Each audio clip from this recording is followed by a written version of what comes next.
All right, you ready? You're ready. We're going for it. Okay. This is funny. I just told this story to a girlfriend of mine who's visiting from home. I was set up. This is I think the best date that I ever had was a time that I went on a blind date. It was also the first blind date I'd ever gone on. So my friend Callie has a friend named Catherine, and they went on a weekend trip to a lake and were hanging out, and Catherine was telling Callie about her friend Jonathan. She was like, Jonathan and I were talking on the phone, and he was complaining about the fact that he can't find anyone to go on like good quality dates with in San Francisco. And Catherine was like, that's so weird because I know so many fantastic, amazing, smart women. And Jonathan was like, I will pay you $100 if you find me like 2 good dates a month. It doesn't mean that I have to fall in love with these women. It doesn't mean we have to get married or anything like that. I just want them to be interesting and not boring and vacuous. And so Catherine's explaining this to my friend Callie, and then the moment she gets to describing Jonathan and says that he's short, Callie realizes that she definitely doesn't want to go on a date with him, but she's like, my friend Kiyomi will go out with him.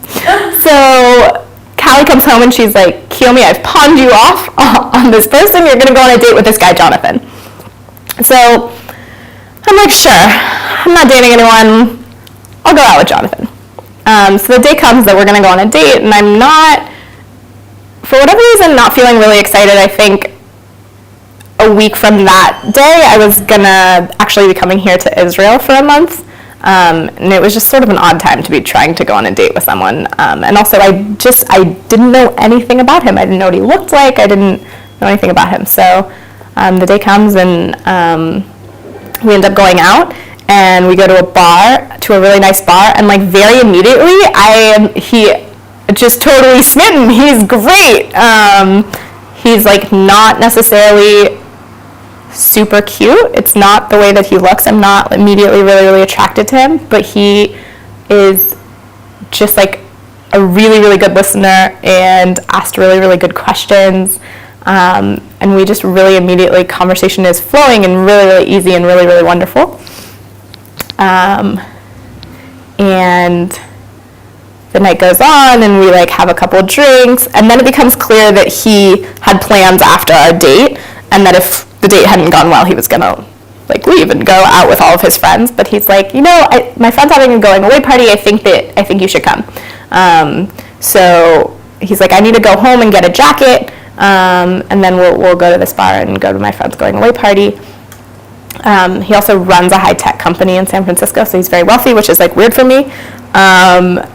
So we take an Uber cab, which is like a fancy cab, back to his place, and we go up to his huge apartment that's in this austere building where you walk in and there's vaulted ceilings and there's like a desk with a bellman like sitting at the desk, and there's nothing on the walls. It's just white. And we go up to like the 20th floor, and his apartment looks like a hotel, and there's nothing on the walls, which I really don't like. Like, I'm like, do you live here? Who are you? In my house, there's all these like trinkets and pictures and plants, and so we go in and we like make out on his balcony, which is awesome. And then we go to the bar with all of his friends, and I just kill it. Sometimes I'm really shy, not normally, but sometimes I'm really shy, and he was the only person that I knew, and I hung out with him, but also hung out with other people in the bar that we met, and met all his friends, and I was amazing.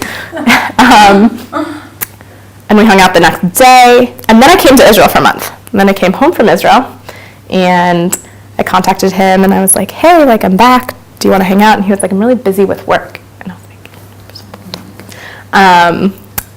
and then, so I was like, okay, like, maybe he's not interested.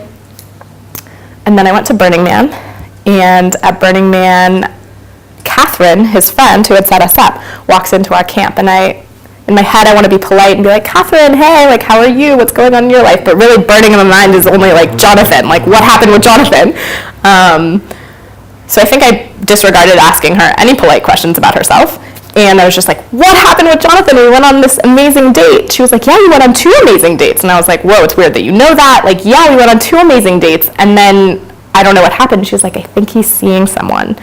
And I was like, okay, that's fine. Like, I went away for a month. He's a catch. Of course he's seeing someone. That's totally fine. But I was like, it's weird that he didn't just tell me. And then like 2 months later, I find out that she's seeing him. She's seeing him, that Catherine is seeing him. And she had broken up with her boyfriend of 5 years and is now dating Jonathan, who's a dreamboat. Wow. It's terrible. Wow. Yeah. Thank you. That's my story.